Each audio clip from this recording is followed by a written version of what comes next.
Hello, my lovely listeners. I'm Dr. Mary Barson.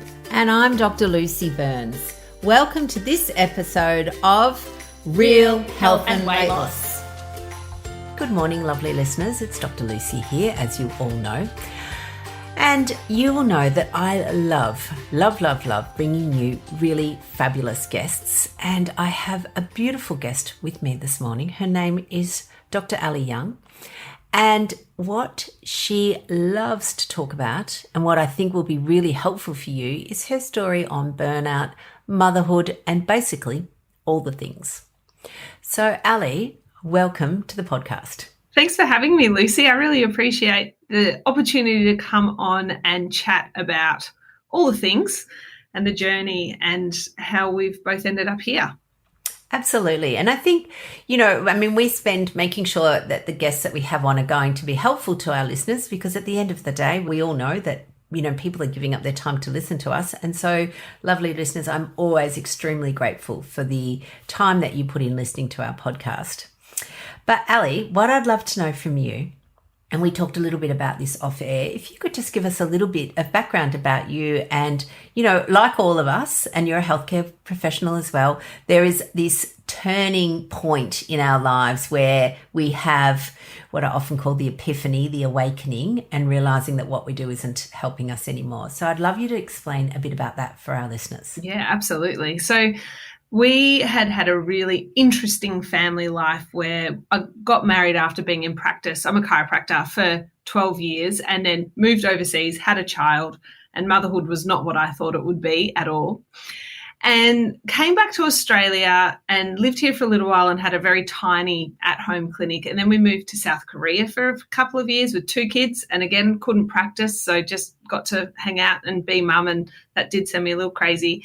And then we came back to Australia and I started a big new practice, and it's been brilliant, but I hit burnout, and I hit burnout very hard. I turned 40 in October, and by January I got an innocuous bump to my chin. So a little bump by my kid, those vigorous hugs where they jump up into your lap. And it shifted, and I was like, I just need to go and get an adjustment. Chiropractor mindset.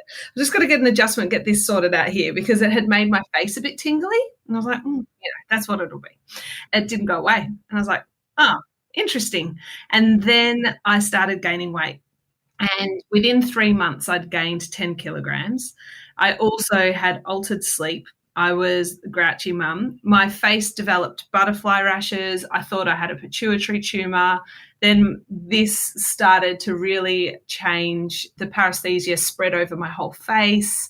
And then I thought I had a weird form of MS occurring. And scary. Yeah. So I went to my GP and lost my, do we swear on your podcast? Probably not. Yeah, no, we can. Okay, lost my shit, obviously, because I was like, I know too much. This is very bad. And yeah. We did all the tests and we found out my cortisol had bottomed. Like, it was flatline. Whilst I was still functioning, still working, supposedly, and all those things, and still gaining weight. Then we did lots more testing and discovered I had a really nasty parasite that I probably picked up from dodgy water here, I'm guessing. Defrag, not my friend. And or Korea, maybe. Yeah, maybe Korea. But I'd been home for a couple of years by then. So I would have thought he would have reared his parasitic tendency. Maybe, although interestingly, it may have been that thing that we will have sometimes commensal, so things that just live there, and it's not until our immune function decreases with overwork, stress, yada, yada, that it gets an opportunity to go, I'm going to make some mischief. This is going to be interesting. Yeah. So it may have been a combo of both, but again, I'm just supposing. Yeah, it definitely could have been. And yes, started on the journey of healing all those things. So then I did a lot of work around breath, and I did a lot of work around slowing down and purposefully changing how I worked and how I lived. And I was a very heavy exerciser and still gaining weight, like lots of HIIT workouts and stuff. And my adrenals just couldn't handle that. They were super smashed by it. So I had to go back to slow. And then I saw a functional nutritionist in Melbourne, and she did DNA testing as well. So we combined that with my GP and I lost the 10 kilos, which was brilliant. And it's been pretty good, but interesting. I'm so acutely aware now of when I do too much, because the first thing I notice is that my body starts to store a bit more fat and my adrenals can't deal with caffeine at all. Ah, interesting. And it's so interesting because when we're, I guess, overworked and just in that constant stress level, we're often looking for extra energy, and people will go to caffeine. And in particular, I see a lot of people using energy drinks. It's not their fault. They're marketed to be that. You know, Red Bull gives you wings and all of those things. You think, yeah, I need a few wings. I'm going to get some of that. And it's just, yeah. Highly detrimental to our health. What bothers me is when I'm driving to work and I see the high school kids buying their 2 cans of V or Mother and putting it in their school bag to take to school. That really gets my goat. You're like me, and and again, what it'll be is that there'll be special on offer that you get 2. You buy one, you get the second one for extra 50 cents. So it feels like good value. So yeah, it is. It's just wicked predatory marketing to children. It is. It's horrible. And so after that, I realized that I wasn't alone in that, and that burnout was a real thing. And I never thought I'd get burnt out because I was always the Energizer Bunny person, and I always just could keep on going and do all the things. So I decided to write a book about it. Wow, awesome. What's the name of your book? So it's called Work Mama Life, and it's written for working mums about how to beat the burnout and find that joy and health again and rediscover the fun in their world, and whilst doing that, rediscover their health as well. Yeah, absolutely. And I think it's really interesting because burnout is a newish phrase. Adrenal fatigue has been in the alternate health space for quite some time, and traditional medical people will poo-poo it. But in fact, adrenal fatigue is just burnout by a different name. It's just the same. It's this constant, again, low-level chronic, and chronic, remember, listeners, just means long-standing. It's a chronicity, it's time. Chronic low-level stress without closing the loop. Yes. Yeah. There's no end to that stress. No. Yeah. Humans are meant to deal with stress. We're very good at it. We should be able to. We're meant to deal with high stress and then close the loop. But if we don't close the loop, then as you said, your adrenal glands are just constantly making levels of cortisol as well as adrenaline, noradrenaline, etc., and never getting that time to close the loop. Yeah. And I think the last 2 years, particularly for mums who have had to navigate working from home educating their children, has created a level of non-closing of the loops that is significant. We're seeing so many more mums with lowered thresholds because that bucket of ability to deal with the stress is already lapping the top. So one tiny thing pushes them over. So we're seeing mums having anger, which feeds into mum guilt, which feeds into trying harder to please everybody, which decreases the loading in their system, and away we go. Yes, it's such a wicked cycle, isn't it? And that mum guilt is massive. Tell us a bit about that. Mum guilt, I think, comes from patriarchy. I am not a silent at all, actually, a relatively loud, raging feminist. And Me too. Yeah, good. I knew we liked each other for a reason. And the mum guilt cycle is from this perfect mother myth. So we have this understanding. And in the studies I've done with Dr. Sophie Brock, who's a motherhood studies practitioner, she was telling us about how in the end of World War II, all of the women had gone to do the male jobs. And this is particular to Australia and other Western nations. So they've gone to do the male jobs, and the men came home from war and they wanted their jobs back. So the government actually created these education and marketing campaigns that the women's role is best at home so that the men could get their jobs back. And that's where we started that cycle that women are good if they stay at home and bad if they choose to go to work. And along with all of the other things that go with that. You're good if you home cook your food. You're bad if you get someone else to cook the food for you. You're good if you drive your kids to school and pick them up every day. You're bad if they go on a school bus, Yes. Oh, my God. I so remember that. And I remember in my head, even a specific thing. I'm good if I wash my own cloth nappies. I'm bad if I use disposable nappies. Yes, that was so big. So big. I'm good if my kids are eating purees from organic food, but I'm bad if sometimes when I'm really busy, they have an organic puree squeezy pack. Yes, absolutely. Yes. And the judgment's interesting, isn't it? Because it can be other women. It's other women that can do the judging and ourselves. Often, and again, if we think about it, I mean, I don't know that many blokes would give a shit if you feed your kid organic, home-cooked pumpkin mash versus something from a jar. No, they're not going to give two hoots. My husband was only concerned that the kid got what they needed. Yeah. Are they getting fed? Is it food that's good for them? Great. Keep feeding them that. Yes. Yeah. Yes. Yeah. It's interesting, isn't it, that it's that myth that started from patriarchy, but then in some ways perpetuated by matriarchy. Yeah, absolutely. And I think it really hits home around birth choices, because there is so much, and where I live, we're lacking obstetricians at the moment. So there is actually no choice except to birth in the public system unless you choose to go and live for 3 weeks around your delivery near the private hospital. But back then it was birth choices. Are you going an elective cesarean? Are you going to do this? Are you going to do that birth plan, and how that played out for you. And the guilt when it didn't go to plan because you'd failed as a mum, that first step you already had failed, that begins that cycle. Yeah, absolutely.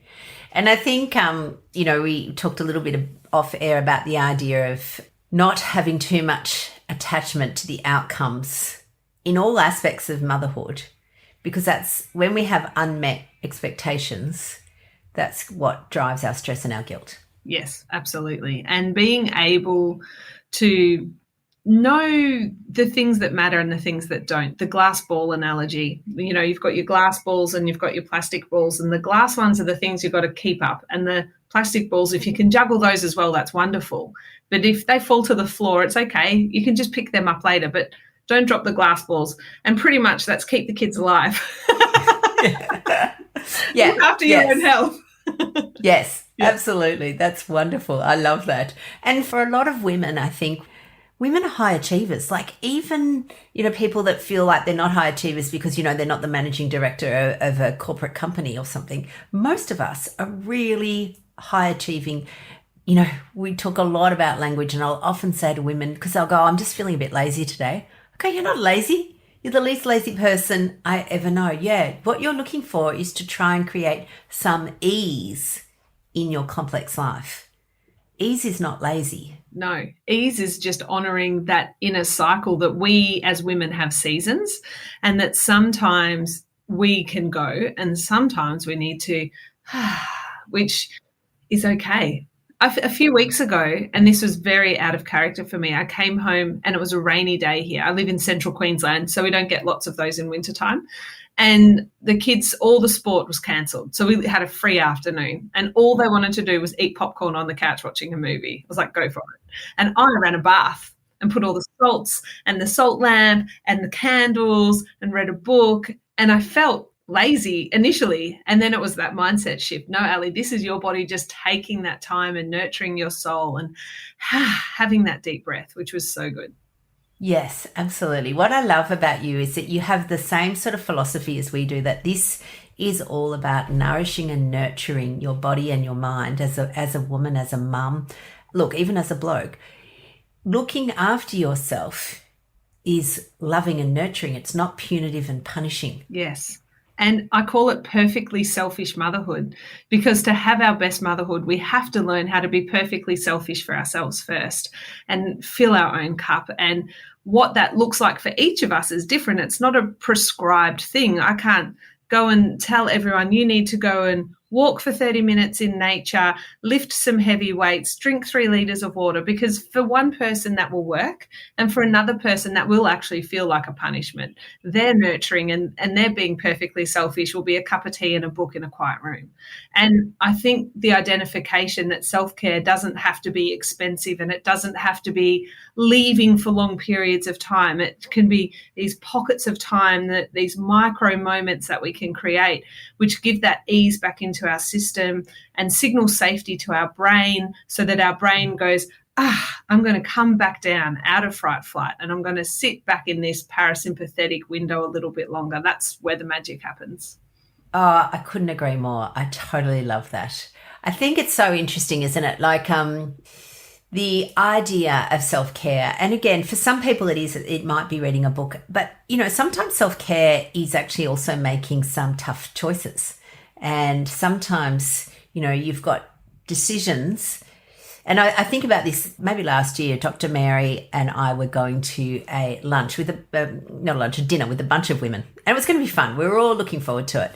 But she had a lot of stuff going on, and she actually made the decision not to go, which was really hard for her because she wanted to go. Like, there wasn't that she didn't want to go, but she just recognized that driving into town, staying out late, was not going to serve her well at that moment in time. So I think sometimes we get misled into the idea too that self-care is just easy, and sometimes it's actually making some really hard calls to do what is best for you. Yeah. And learning how to listen to that. I think as mothers, we are told often that we don't know how to do this, so let's ask an expert. Let's ask an expert. Let's ask an expert. And there is a time and a place for that 100%.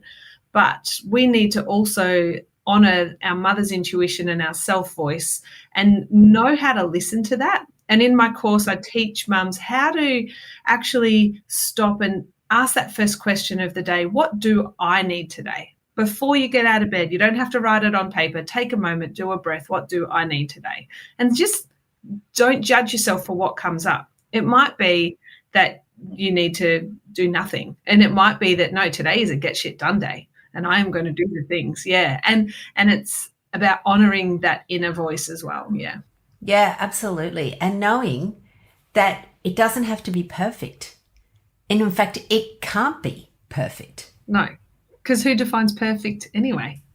Yeah. And exactly that. And I think, there are always days where you're going to have it where some days you feel like you've nailed it and some days you haven't. But that's also normal. Yeah, that's a very normal part of human existence. Yeah. But on the days where we feel like we haven't nailed it, we'll often beat up on ourselves and go, But yeah, just recognizing that that's also very normal. Yes, absolutely. So, Gorgeous, tell us a bit about your course. What is that about? Yeah, so I have a course called the Working Mama Reset, and it's for working mums, and it's an 8-week program, and we step through the definition of perfect motherhood and break down that understanding. And then we move into neurology. It's not too heavy, but I really want to give mums an understanding of how their brain works, how the stress response works, and how we can sort of hack that, the different indicators that we can use. And then we start exploring my 5 pillars of healthy motherhood, which is in my book. So it's nourishment, movement, thinking and calm, sleep, and connection time. And then we wrap it all up at the end. And it's a beautiful course. There's online videos, and there's also weekly live Q&As that go with that as well. Yeah. Yeah, I totally love that. I love it. And I think this is, these are really the foundations of good health. And it's so interesting because, again, there'll be people out there selling, potions and I like to call pills and potions, potions and magic fixes to women because we're overwhelmed and we'll be thinking, this will be a shortcut, but it's not. No, there's no shortcuts. Yeah, doing that foundational work and nailing that, you don't then need to buy rubbish. You can just get your foundations right, and then that's 95% of the job done. Yeah, exactly right. And it's beautiful watching women realize they have actually got control and power that lives within them, and they just needed someone to encourage them about owning that and owning the choices that they're making as well. Yeah, absolutely. And I think, we often talk about the fact that conditioning beliefs, so beliefs, are conditioned for us in our brain for decades. So people will sometimes, again, beat up on themselves by thinking, well, I should know this. But why should you, when you've been told for years and years and years that you're not a good enough mum, or you're not perfect enough, or you have to do it this way, or you have to be able to do all the things and be a super mum. Yeah, and the super mum concept is really not okay. I call the mums who enter my course super mums. I actually run them, and it's from Irony. So this is the thing that I use, and I put it up so that I can like visualize them daily. But it's because I know that we are all super mums, and it's not that there is one person that does things well. And I think social media has had such a big part in that. I mean, for us, it's how we can reach a broader audience and hopefully help change the lives of women. But it also has so much Insta-perfect bullshit that we really need to. I love to show the reality. I often post photos of my washing pile and my full sink and all of those sorts of things, because I think it's important to say, hey, I look like I have it all together, but no, look, I don't wash my dishes every day.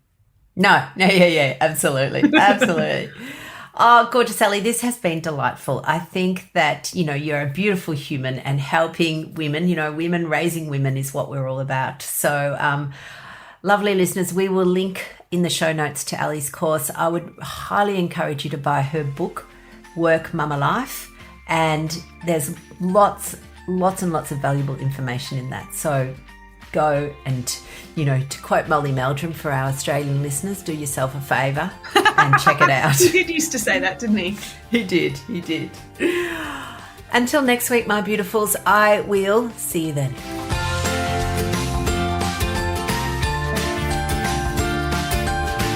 So, my lovely listeners, that ends this episode of Real Health and Weight Loss. I'm Dr. Lucy Burns. And I'm Dr. Mary Barson. We're from Real Life Medicine. To contact us, please visit rlmedicine.com. And until next time, thanks for listening. The information shared on the Real Health and Weight Loss podcast, including show notes and links, provides general information only. It is not a substitute, nor is it intended to provide individualized medical advice, diagnosis, or treatment, nor can it be construed as such. Please consult your doctor for any medical concerns.